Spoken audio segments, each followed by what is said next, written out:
Kanal K. Monsieur Lansana Kouyaté, bonsoir. Bonsoir. Je rappelle que vous êtes un ancien Premier ministre, actuel et président du PEDN, Parti de l'Espoir pour le Développement National. Et là, vous suivez de près ce qui se passe actuellement dans votre pays. Et la Commission électorale nationale a proclamé ce samedi, donc à Conakry, les résultats provisoires de l'élection présidentielle. Donc, Alpha Condé obtient 59,49%, alors que Cellou Dalein Diallo, son principal challenger, totalise 33,05% des suffrages. Alors, d'abord, quelle est votre réaction sur le déroulement de cette élection que conteste déjà une grande partie de la population et également l'opposition? Lansana Kouyaté. Ma réaction est la même que j'ai eue depuis le début du lancement de la fixation de la date de cette élection présidentielle, mais surtout de la modification de la Constitution en amont. D'accord. La Constitution a été amendée. Il n'y avait pas deux objectifs. C'était pour permettre un troisième mandat au président actuel. Un troisième mandat, on passe par l'artifice de créer une 40e république, je ne sais pas, 3e ou 4e république. Mais si on doit changer chaque fois de république, alors qu'un président arrive au terme de son mandat, où irons-nous? Depuis l'époque, nous avons dit que nous ne reconnaîtrons pas la Constitution, nous ne reconnaîtrons pas les institutions qui en seront issues et nous ne reconnaîtrons pas au président un troisième mandat. Voilà tout. Je savais que ça allait être comme ça. En dehors de ces questions de principe, parce que je vous rappelle que la Constitution a été modifiée à 6 mois et demi avant le 18 octobre, c'est-à-dire avant l'élection présidentielle. Ce qui est absolument une faute même. Dans un pays comme la Guinée, nous courons toujours après cette démocratie qu'on ne parvient pas à avoir.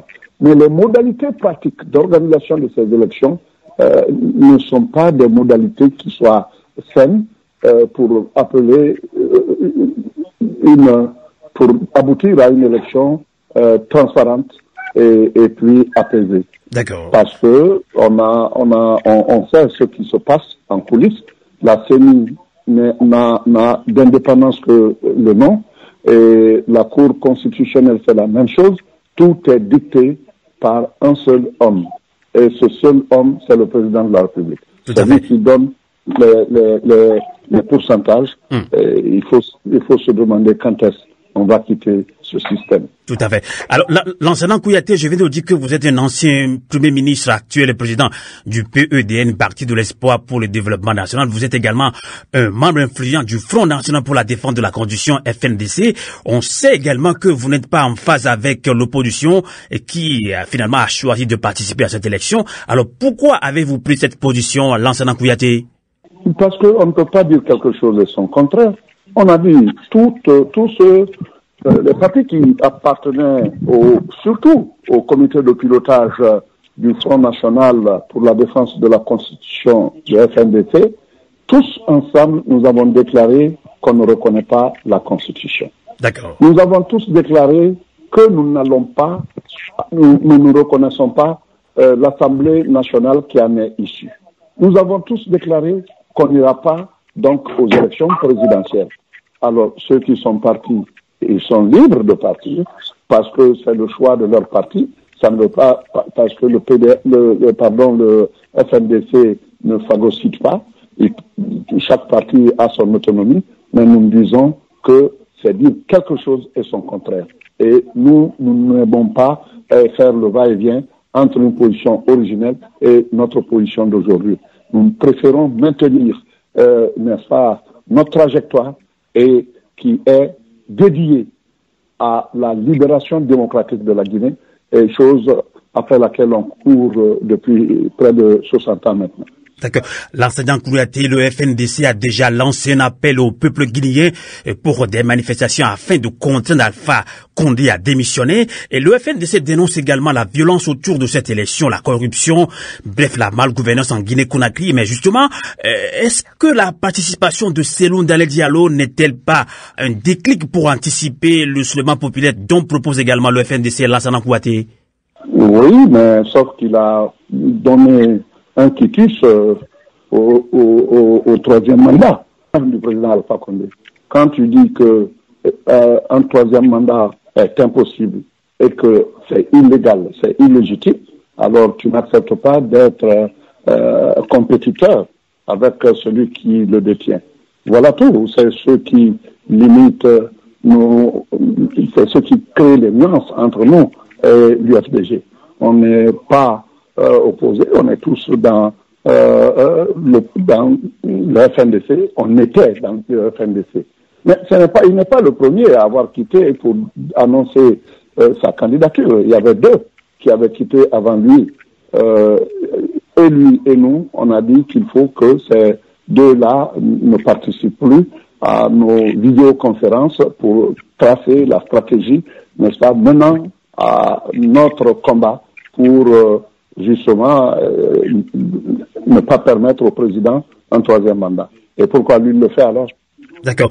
On va que vous n'êtes pas totalement en phase avec lui, comme je viens de le dire. Selon certains Guinéens, ça peut créer un déclic. Et là, c'est pour ça, actuellement, on me dit, sur notre page Facebook, un auditeur guinéen, justement, dit que oui, voilà, l'acte qu'a posé l'opposition, notamment Cellou Dalein Diallo, peut créer un déclic pour que le peuple guinéen se soulève. Que répondez-vous à cet auditeur depuis, disons, les États-Unis, justement? Tous ceux qui disent ça ont peut-être raison de penser ce qu'ils pensent. Mais est-ce que partout où le peuple s'est soulevé, on a eu besoin de ce déclic?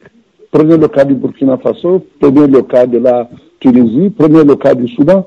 Quelles étaient les difficultés? Ils n'ont pas attendu un tel déclic, une élection, pour aller compétir avec quelqu'un qui n'avait pas raison d'aller à une élection, à cette élection-là. C'est encore trop, et on laisse la boîte à Pandore ouverte, parce qu'un autre viendra dans ces conditions. Surtout qu'on est assis dans un schéma électoral absolument insalubre, et celui qui viendra va, que ce soit l'actuel, dont on conteste la présence maintenant à ce niveau, mais celui qui viendra aussi, il attendra de faire les 12 ans, et après, qui dit qu'après, à la fin du deuxième mandat, il ne va pas changer en 7 ans pour avoir 14 ans de plus. Alors arrêtons l'aventurisme. D'accord. Arrêtons ces calculs mesquins et disons non, n'est-ce pas, on ne peut pas changer à volonté, n'est-ce pas, quelque chose de sacré. Le président actuel a juré 2 fois, il a prêté serment 2 fois sur la constitution de 2010, qui a des intangibilités adoptées. Et quand on dit que cette constitution n'est pas légitime, c'est pas vrai, c'est parce que le président n'a pas voulu, comme l'exigeait, n'est-ce pas, les accords des forces vives, soumettre cette constitution au suffrage universel. Au lieu de soumettre cette constitution, une autre constitution a été bricolée, et c'est ce qui est parti, n'est-ce pas, devant le peuple. Donc il ne peut pas reprocher au peuple de n'avoir pas voté la constitution qui était une constitution solide. On peut amender une constitution. Il y a des choses qu'on a mises dans cette nouvelle constitution qui n'ont que valeur de loi organique. Mais pourquoi faire tout tant d'efforts pour pouvoir simplement donner 1 ou 2 mandats? D'accord. On a compris votre position, votre réaction également. Une dernière question rapidement pour vous libérer en ligne depuis la France, justement. Alors, l'enseignant Kouyaté, selon des informations, il y a environ 16 morts à la suite de cette crise post-électorale en Guinée-Conakry. Les militaires tirent à balles réelles sur les manifestants. La maison de Cellou Dalein Diallo a été encerclée par les forces de l'ordre. Certains Guinéens pensent également que la communauté internationale, notamment la CEDEAO, ne réagit pas comme il faut. Est-ce que vous partagez cet avis de vos compatriotes guinéens, l'enseignant Kouyaté? Je partage cet avis. Je condamne absolument toutes ces menaces, ces morts. 16, c'est ce qu'on dit. Ça peut être plus, je n'en sais rien. Mais honnêtement, c'est dommage et c'est condamnable ce qui se passe en Guinée. Et c'était prévisible. C'était même prévu, je dirais. Parce qu'il y a eu tous ces morts, on doit le condamner. Et selon vous, pourquoi ce silence, et selon vous, pourquoi ce silence de la communauté internationale? La communauté internationale est une communauté des nations, finalement. Il ne faut jamais l'oublier. Avant tout, j'ai servi cette communauté internationale en tant que sous-secrétaire général des Nations Unies, mais en tant qu'aussi secrétaire exécutif de la CEDEAO à des moments donnés de ma carrière. Et quand les intérêts de cette communauté, enfin des membres prépondérants de cette communauté convergent, alors les décisions sont faciles à prendre. Mais quand leurs intérêts sont divergents, la communauté internationale ne devient qu'une commodité de langage. D'accord. Et il n'y a pas d'entité plus forte que les États-nations. Depuis la conférence de Westphalie en Allemagne, et lorsque, après les luttes et les nombreux morts qui ont été causés entre chrétiens et protestants, et l'État-nation nouveau est né. Alors, il n'y a pas de puissance, même si c'est une organisation internationale. Par un simple veto, on arrête au Conseil de sécurité des résolutions qui sont pourtant importantes.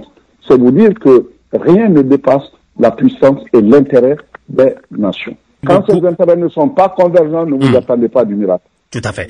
Merci beaucoup, Lansana Kouyaté, ancien Premier ministre, actuel président du PEDN, Parti de l'Espoir pour le Développement National. Merci de nous avoir accompagnés en ligne depuis la France. Radio à vous l'été, l'esprit patriotique.